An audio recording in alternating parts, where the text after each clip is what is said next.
1절에서 3절 말씀까지 함께 봉독하시겠습니다.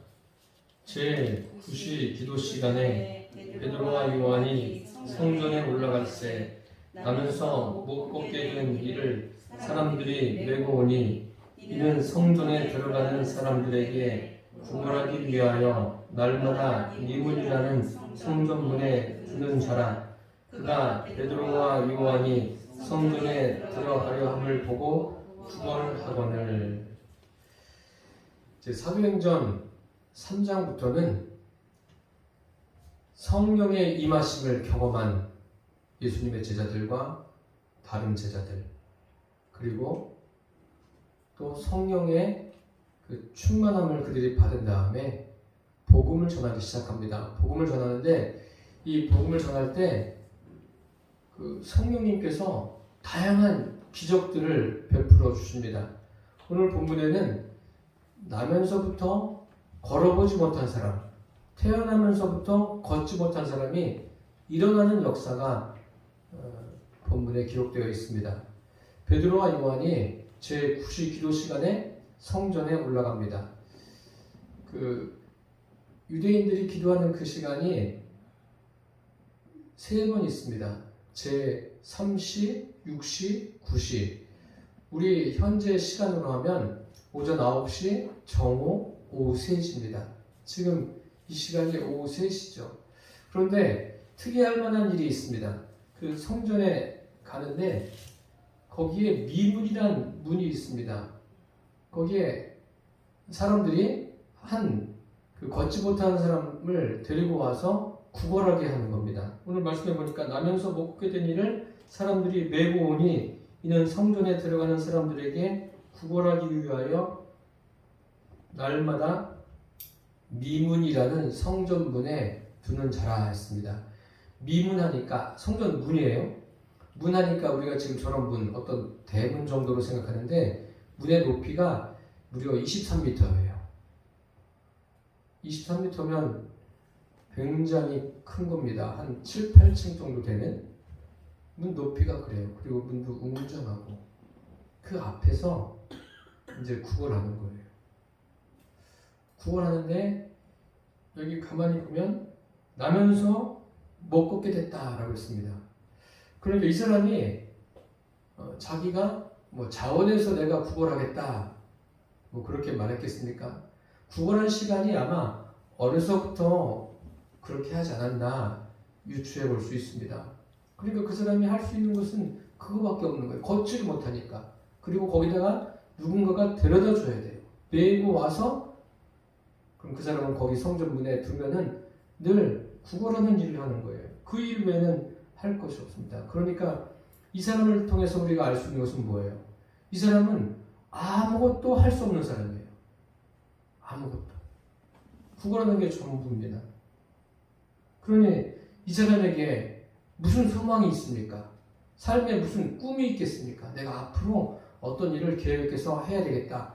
그런 것이 아무것도 없는 거예요. 그냥 하루하루 구걸하고, 그렇다고 해서 구걸해서 얻어진 것을 가지고 자기만 살 수 있습니까? 아니에요.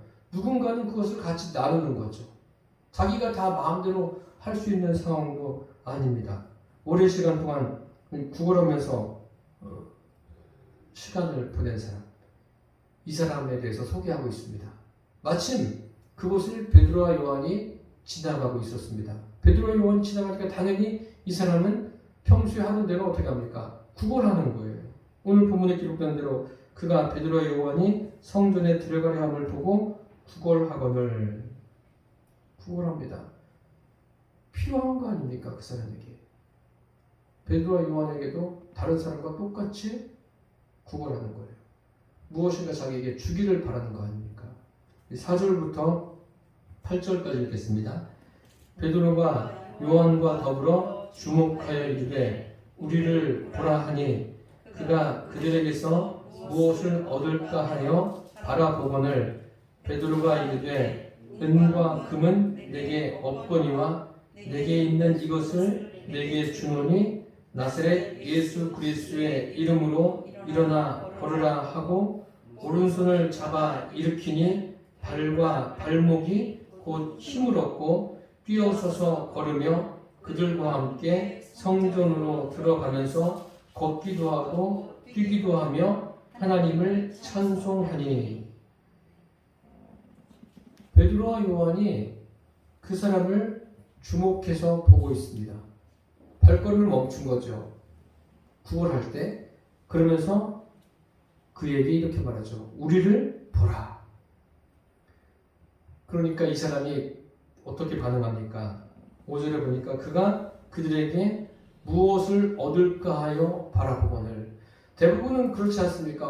어려운 사람에게 어떤 도움을 줄 때, 특히 그 길거리에서 도움을 요청하는 사람에게는 필요한 것을 주고 그냥 가지 않습니까? 말을 건네는 사람도 없어요. 그런데 베드로와 요한은 그를 보면서 우리를 보라고 말합니다. 그러니 이 사람이 기대감이 클 것 아닙니까? 아, 저 사람들이 나에게 무엇을 주려고 보라고 하는가? 그러니까 그 기대감을 가지고 보는 거예요. 그러자 베드로와 요한이 그에게 이렇게 말합니다. 은과 금은 내게 없거니와. 정작 그 사람에게 필요한 것은 은과 금 아닙니까? 은을 주든지 금을 주든지 뭐 동전을 주든지 무엇인가 주기를 원하는 거예요. 그런데 베드로와 요한에게는 그게 없다는 거예요. 그럼 뭐가 있는 거예요, 이 사람들이? 뭐를 가지고 있길래 그 사람을 불렀습니까? 은과 금은 내게 없거니와 내게 있는 것으로 내게 주노니. 무엇인가 가지고 있는 거죠. 가지고 있는 것을 주려고 해요. 그들이 가지고 있는 게 뭐예요? 곧 나사렛 예수 그리스도의 이름으로 일어나 걸으라 라고 말합니다. 나사렛 예수 그리스도의 이름이에요. 그 이름으로 일어나 걸으라는 거예요. 생각해 보십시오. 나면서부터 안진병이 됐어요. 그것도 이제 성경을 쭉 읽어보면 40년 동안 발을 사용해 본 적이 없는 사람이에요. 이 사람은 내가 걸어봐야 되겠다. 걷고 싶다. 그런 소망이 이제는 없는 거예요. 왜냐하면 물론 어릴 때는 그 사춘기 때는 그런 생각도 했겠죠. 저 사람들 다 걸어다니는데 난 이게 뭐야? 내 다리는 왜 이래? 나도 좀 걷고 싶어. 그런 마음이 있었겠지만 뭐 20대가 지나고 30대가 지나고 이제 40년이 됐는데 그런 마음이 있겠어요? 그런 거 아무것도 없는 거예요. 그런데 베드로와 요한이 나사렛 예수 그리스도의 이름으로 일어나 걸으라 라고 말합니다. 그럼 도대체 나사렛 예수 그리스도의 이름은 무엇입니까? 그 이름으로 걸으라는 거예요, 지금. 그런데 걸으라고 하는데 얼마나 놀라겠어요. 지금 아무런 일도 일어나지 않은 거예요. 그때 베드로가 그의 오른손을 붙잡습니다. 붙잡아서 일어나 걸으라고 하면서 확 일으켜요. 일으키는데 놀라운 일이 생겼습니다. 발과 발목에 힘을 얻어서 그가 걷기도 하고 뛰기도 하며 또 하나님을 그들을 따라다니면서 성전에 들어가서 하나님을 찬미했다, 찬양했다. 그런 말씀이 여기에 기록되어 있습니다. 생각해 보세요. 우리가 다리가 다쳐서 깁스를 하면 뭐 한 달 이상 깁스해서 풀면은 뭐 바로 걷습니까? 과정이 있지 않습니까? 물리치료를 하고 또 그 다음에 이제 천천히 걷다가 그 다음에 좀 빨리 걷기도 하고 뛰기도 하고 이런 시간이 필요한 것 아닙니까? 이 사람은요 뭐 깁스한 건 아니에요. 40년 동안 걸어보지 못했어요. 그럼 한번 생각해 보세요. 다리가 어떤 모양일까? 다리가 아마 뼈밖에 안 남았을 거예요. 근육이 어디 있어요? 40년 동안 주저앉아 있었는데. 그런데 그 순간에 발과 발목에 힘을 얻고 일어나서 걷기도 하고 뛰기도 하며 성전에 들어가서 하나님을 찬송했다. 그러면 이건 무엇을 의미합니까? 완전한 회복이에요. 완전한 회복이에요. 뭐 부분적으로 나온 게 아니에요. 그냥 걸을 수 있을 정도? 그게 아니라 주님의 능력이, 성령의 능력이 그에게 임해서 완전히 치료받은 겁니다. 지금 이런 성령의 역사가 베드로에게 임했고 요한에게 임했고 이게 또 이 사람에게 임한 거예요. 나면서부터 안진병이 된 사람. 그렇다고 이 사람이 믿음이 있었습니까? 그런 게 아니에요. 믿음이 있는 사람이 아니에요. 그러니까 손을 붙잡고 일으키죠. 그러니까 이 사람이 나사렛 예수 그리스도 이름으로 일어나 걸어라. 그런데 무슨 생각했겠어요? 걸어야 되는데 나를 일으켜줄 사람이 없네. 근데 일으켜주지 않아요. 이 손을 접촉했다는 게 뭐예요? 이런 모든 과정들이 이 사람에게 믿음을 심어주는 과정입니다. 어떤 접촉을 통해서 이 사람에게 경험하게 하는 거예요. 이렇게 경험하게 하시는 이유가 뭐예요? 하나님의 하나님됨을 그에게 보여주는 거예요. 처음 예수님을 믿을 때는 참 사람마다 개인차는 있겠지만 그런 신령한 체험들을 하는 경우가 많이 있습니다. 어떤 환상을 본다든지 또 음성을 듣는다든지 그런 경우들이 종종 있습니다. 이 사람도 지금 그런 거예요. 직접 자기가 경험하는 것 아닙니까? 아니 언제 베드로하고 요한한테 나를 일으켜 주십시오라고 말한 적이 있습니까? 그런 거 아니에요. 그런 거 아닌데 베드로가 지나가다가 그 사람을 보고 그렇게 한 거예요. 그럼 이건 뭐예요? 성령의 역사하심입니다. 성령의 강권하심이에요. 베드로가 가다가 이 사람 안진뱅인데 일으켜야지. 그런 마음이 들었겠습니까? 처음에 그런 마음이 어디 있어요? 가다가 성령님이 베드로에게 그런 마음 주셨으리라고 저는 생각합니다. 그러니까 일으키죠. 베드로가 일으킨 것도 아니고 성령의 능력이 그 사람을 일어나게 했습니다. 이러한 성령이 임하시고 사도행전 2장에 살펴본 대로 아버지의 약속하신 것을 기다리는 사람에게 성령이 임하시고 그것을 베드로와 다른 제자들이 일어서서 그 오순절에 모인 사람들 앞에서 설교를 다 하지 않습니까? 설명을 해줘요. 이게 무슨 일인가 설명을 해주고 이제 이 사도행전 3장에서는 처음 기적이 일어난 거예요. 나면서부터 안진뱅이된 사람을 일으키는 이 기적이 일어났습니다. 그러니 그 주의가 어떻겠습니까? 우리 9절과 10절을 함께 공부하시겠습니다. 모든 백성이 그 걷는 것과 하나님을 찬송함을 보고 그가 본래 성전 미문에 앉아 구걸하던 사람인 줄 알고 그에게 일어난 일로 인하여 심히 놀랍게 여기며 놀라니라. 모든 백성이 그가 걷는 것을 봤어요. 하나님을 찬송하는 것도 봤습니다. 그리고 무엇을 알고 있었어요? 저 사람은 성전 미문에서 구걸하던 사람인데 분명히 일어나지를 못하고 앉아있는 다리를 사용하지 못하는 사람인데 걷고 있어요. 뛰고 있어요. 하나님을 찬송하고 있어요. 그러니까 사람들이 보통 놀라는 게 아니에요. 이게 도대체 어찌된 일인가? 사람들이 말문이 막힌 거예요. 어떻게 이런 일이 일어날 수 있을까? 그렇다면은 이 일에 대해서 어떤 설명이 필요하지 않겠습니까? 그 설명하는 내용과 이것에 대해서 시기하는 사람들에 대해서 이 제자들이 어떻게 대응하는지가 이제 3장과 4장에 계속 기록되어 있습니다. 우리 11절에서 15절까지 함께 공부하시겠습니다.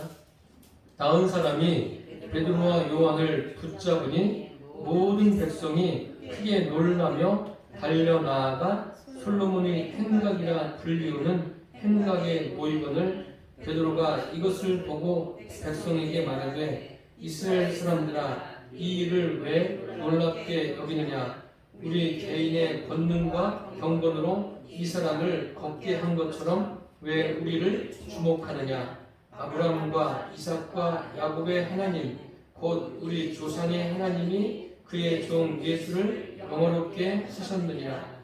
너희가 그를 넘겨주고 빌라도가 놓아주기로 결의한 것을 너희가 그 앞에서 거부하였으니 너희가 거룩하고 의로운 일을 거부하고 도리어 살인한 사람을 놓아주기를 구하여 생명의 주를 죽였도다. 그러나 하나님이 죽은 자 가운데서 그를 살리셨으니 우리가 이 일의 증인이라. 아멘. 나은 사람이 베드로와 요한을 붙잡습니다. 이 나은 사람은 자기를 고쳐준 사람을 알겠습니까? 모르겠습니까? 알죠. 눈은 건강하니까. 그리고 봤잖아요. 주목해서 보라고 해가지고 쳐다보면서 서로 눈이 막 오가는 무슨 일이 일어날 것 같은 그러한 시간을 보낸 것 아닙니까? 그러니까 베드로와 요한을 똑똑히 기억한 거예요. 그래서 그들을 붙잡습니다. 붙잡은 건 뭐예요? 이 사람이 나를 고쳤다는 거죠. 그러니까 사람들이 다 모여들기 시작합니다. 모여든 곳이 어디냐면 미문이 여기 있다면은 솔로몬 행각은 바로 이 앞에 있는 거예요. 맞은편에 있는 거예요. 거기 사람들이 다 모여들기 시작해요. 모여들면서 누구를 쳐다보겠습니까? 이 고침받은 사람이 베드로와 요한을 붙잡고 있으니까 당연히 베드로와 요한을 보지 않겠습니까? 보고 있으니까 베드로와 요한이 이렇게 말했죠. 왜 우리를 주목하느냐? 여기 보십시오. 베드로가 이것을 보고 백성에게 말하되 이스라엘 사람들아 이 일을 왜 놀랍게 여기느냐? 우리 개인의 권능과 경건으로 이 사람을 걷게 한 것처럼 왜 우리를 주목하느냐? 우리가 한 게 아니라는 거죠. 우리의 권능과 경건으로 된 것이 아니라 이것은 성령의 능력으로 된 것이다. 하나님께서 하신 일이다. 앞으로 쭉 설명을 이제 베드로가 합니다. 우리를 주목하지 말라는 거예요. 사람들은 모두가 다 시선이 베드로와 요한에게 가 있지 않습니까? 우리 현실에서도 마찬가지입니다. 하나님께서 이 땅에서도 사람들마다 다양한 은사를 주셔요. 은사를 주셔서 뭐 병도 고치고 또 다양한 능력도 행하게 합니다. 그런데 그것을 그 사람에게 주신 이유가 있는 거지 그 사람이 어떤 능력이 있어서 되는 것은 아닙니다. 사람에게 능력이 있는 것이 아니라 하나님께 능력이 있고 하나님께서 그 사람을 통해서 어떤 일을 행하시면 그 일을 하시는 이유가 있는 거예요. 오늘 이 나면서부터 안진병이 난 사람을 일으키신 하나님, 이 사람을 일으킨 이유가 분명하게 있습니다. 그것을 이제 사도행전 3장과 4장을 다 읽어보면 그래서 하나님이 이 일을 행하셨구나 그것을 알게 됩니다. 그래서 베드로와 요한은 우리를 주목하지 말라는 거예요. 그러면서 이제 이렇게 설명합니다. 아브라함과 이삭과 야곱의 하나님 곧 우리 조상의 하나님이 그의 종 예수를 영화롭게 했다. 그런데 너희들이 어떻게 되는 거예요? 그를 넘겨주고 빌라도가 놓아주기로 했는데 너희들이 거부했다는 거죠. 빌라도가 어떻게 해요? 명절이 돼서 그 한 사람을 놓아주던 전례가 있지 않았습니까? 그래서 예수님과 그 살인자 바라바 둘 중에 하나 누구를 놓아주면 되겠느냐? 빌라도는 무슨 생각을 했냐면 그렇게 하면은 뭐 이 사람들이 예수를 놓아주겠구나. 그럼 일이 쉽게 해결될 것이다 생각했는데 사람들이 뭐라고 그럽니까? 예수를 십자가에 못 박으시오. 그리고 바라바를 놓아달라고 말하고 있지 않습니까? 그래서 베드로가 뭐라고 이야기해요? 너희가 거룩하고 의로운 일을 거부하고 도리어 살인한 사람을 놓아주기로 구했다. 생명의 주를 죽였다 라고 말합니다. 그런데 어떻게 된 거예요? 그러나 하나님이 죽은 자 가운데서 그를 살리셨으니 우리가 이 일에 뭐라고요? 증인이라. 증인이에요. 베드로가 이렇게 용감한 사람입니까? 예수님이 신분 받으실 때 모른다고 3번씩이나 부인한 사람 아니에요. 저주하면서까지 부인한 사람인데 지금은 아주 당당하게 이야기해요. 내가 이 일의 증인이다 라고 이야기합니다. 이렇게 된 이유가 무엇입니까? 예수님이 그 승천하시기 전에 이런 말씀하셨어요. 오직 성령이 너에게 임하시면 너희가 권능을 받고 예루살렘과 온 유대와 사마리아와 땅끝까지 이르러 내 증인이 되리라. 성령이 임하셔서 증인으로서의 그 삶을 살게 된 거예요. 이때가 이렇게 증인으로 앞으로 살아야지 결심하고 된 것이 아니라 성령이 임하심으로 이 일이 가능하게 된 거예요. 베드로의 어떤 자유의지가 아닙니다. 물론 자유의지도 다 성령의 지배를 받는 거예요. 성령 충만하니까 베드로가 이렇게 담대하게 이야기하고 있는 거예요. 이 일의 증인이 뭐예요? 성령이 임하셔서 이 일이 이루어졌다라고 말하는 거예요. 왜요? 왜 이 사람, 자기가 원하지도 않은 사람을 일으켜가지고 많은 사람들 앞에서 이 일을 증언하고 있습니까? 이게 뭐예요? 이제 교회가 세워지려고 할 때 처음 일어난 베드로를 통해서 일어난 그 기적 아닙니까? 믿지 않는 그 사람, 그 사람을 통해서 주님께서 그 사람을 일으키시면서 이제 복음을 전하시는 거예요. 성령의 능력을 그들에게 나타내 보이시는 거예요. 강권하면서 나타내시는 거예요. 성령님이 이렇게 일하실 때도 있습니다. 정말 아무도 모르는 사람, 믿지 않는 사람에게 성령이 강권하게 역사하시는 그런 경우가 있어요. 물론 성령님께서 내주하실 때는 아니지만 그 예수님께서 그 나인성을 지나가실 때 그 장례 행렬이 있지 않았습니까? 그때 어떻게 하셔요? 그 지나가던 장례행렬에 가까이 가셔서 관에 손을 대시지 않습니까? 그러면서 청년아 일어나라 말씀하시지 않습니까? 청년이 거기서 죽은 청년이 일어났어요. 이런 것을 통해서 예수님이 어떤 분이신가 그들에게 알리는 거예요. 그들이 믿음을 갖고 있었습니까? 그런 거 아니에요. 믿지 않는 사람들에게 이런 것을 보여주면서 하나님의 하나님됨을 알리시는 거예요. 지금도 이 나면서부터 안진뱅이 된 사람을 일으키면서 하나님의 하나님됨, 성령의 일하심을 그들에게 알리신 겁니다. 저와 여러분도 우리가 하루하루의 삶에서 성령의 일하심을, 성령의 역사하심을 날마다 경험하고 누리게 되기를 바랍니다. 베드로가 그것에 대해서 지금 이야기하고 있는 겁니다. 16절 말씀 함께 공부하시겠습니다. 그 이름을 믿음으로 그 이름이 너희가 보고 아는 이 사람을 성하게 하였나니 예수로 말미암아 난 믿음이 너희 모든 사람 앞에서 이같이 완전히 낫게 하였느니라. 그러면 이제 이 사람이 이렇게 일어나게 된 것에 대해서 설명하지 않습니까? 그 이름을 믿음으로, 도대체 그 이름이 뭐예요? 그 이름이 너희가 보고 아는 이 사람을 성하게 하였다. 그 이름이 뭐예요? 예수님 아닙니까? 예수님이 누구세요? 보혜사 성령님이십니다. 예수로 말미암아 난 믿음이 너희 모든 사람 앞에서 이같이 완전히 낫게 하였느니라. 예수로 말미암아 난 믿음, 이 믿음으로 살린 거예요. 이 믿음이 바로 성령이 임하심으로 되는 믿음입니다. 성령으로 거듭나는 믿음, 이 믿음으로 베드로는 나면서부터 안진뱅이 된 사람을 일으켰어요. 성령의 능력으로. 저와 여러분이 가지고 있는 믿음도 바로 이런 믿음인 줄 믿습니다. 그래서 우리가 매일같이 그 성령의 충만함을 주님 앞에 구하게 되기를 바랍니다. 항상 성령 충만하면 성령의 통치를 받는 것을 우리가 깨닫는 거예요. 아, 오늘도 내가 성령의 통치를 받고 살아가고 있구나. 이런 삶이 계속 이어지면 자동적으로 어떤 현상이 일어납니까? 믿음이 성숙해지는 거예요. 지금 사실 베드로는 그 성령이 임하심을 경험하고 성령 충만해서 이 일을 행하고 있지만 믿음이 성숙한 단계는 아니에요. 이제 성숙한 대로 가고 있는 겁니다. 저와 여러분이 성령으로 거듭났어요. 그것으로 끝나지 마시고 이제 매일같이 성숙한 대로 나아가게 되기를 축복합니다. 어쨌든 나면서부터 안진뱅이 된 사람이 일어났습니다. 일어났는데 그러면 이 사람이 그 삶에 어떤 변화를 경험했겠습니까? 다시는 그 자리에 돌아오지 않아도 돼요. 이제 누가 데려다줘서 구걸하게 하지 않아도 됩니다. 생각이 바뀌었어요. 왜요? 걸어다니니까요. 걸어다니고 지금 누구를 만난 거예요? 주님을 만난 거 아닙니까? 성령님을 만난 거예요. 그러니 생각이 변하지 않겠습니까?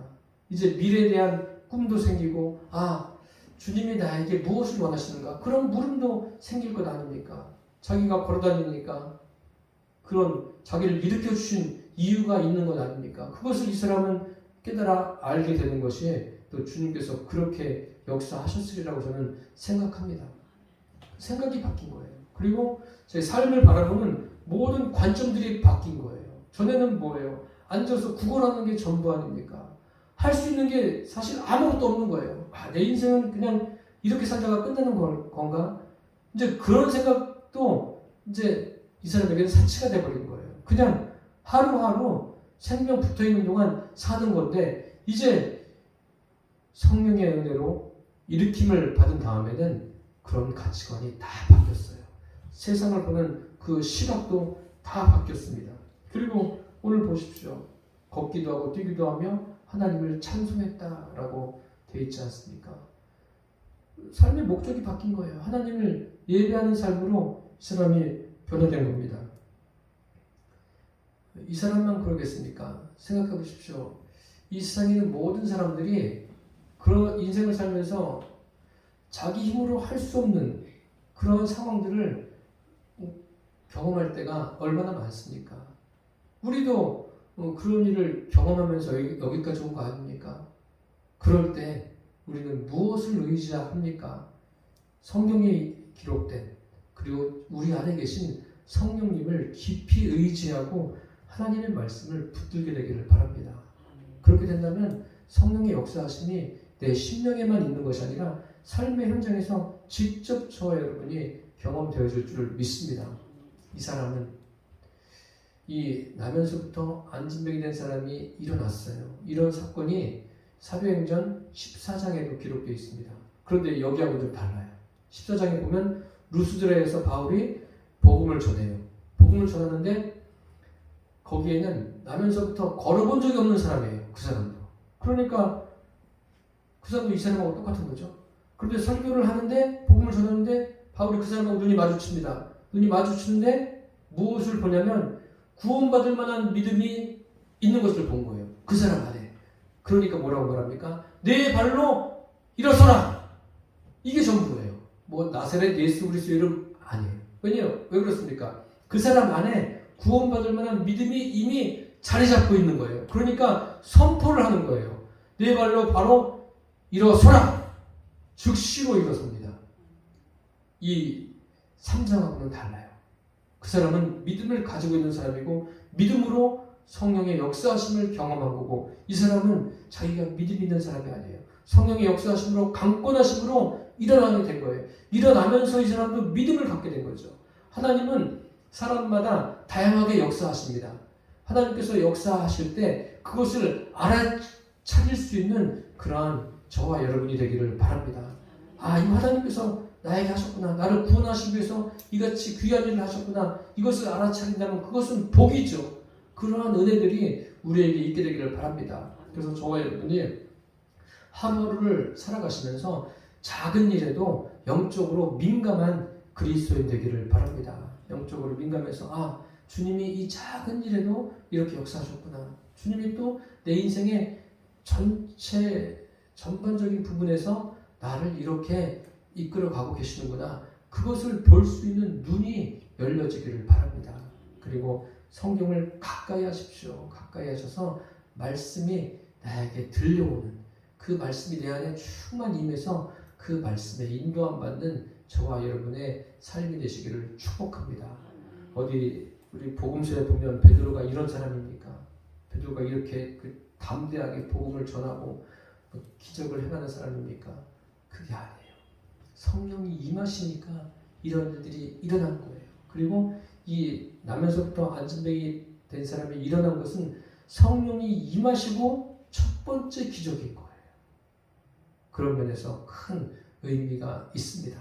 이렇게 이 사람이 일어나는 것을 우리에게 보여주신 것은 성령이 일하시는 목적이 이러한 기적들을 통해서 그 사람을 하나님과 하나 되게 하시는 것이 목적입니다. 우리가 이것을 알고 우리 각자에게 주신 그러한 은혜들에 대해서 주님께 감사하고 우리의 삶에서 하나님의 행하시는 일을 보고 누리게 되시기를 축복합니다. 기도하겠습니다. 살아계신 주님, 나면서부터 못 걷게 된 사람이 나사렛 예수 그리스도의 이름으로 일어나 걷게 되었습니다. 그것이 성령의 능력으로 된 줄 믿습니다. 주님, 이 일을 통해서 하나님의 하나님됨을 알게 하시고 이 사람과 하나님과 하나 되게 하시는 것이 하나님이 이 일을 행하신 목적임을 우리에게 알게 해주셨습니다. 주님, 우리 성도들이 삶에서 어떠한 일을 경험하든 그것이 하나님과 친밀해지는 계기가 될 수 있도록 은혜를 베풀어 주옵소서. 예수님의 이름으로 기도드립니다. 아멘.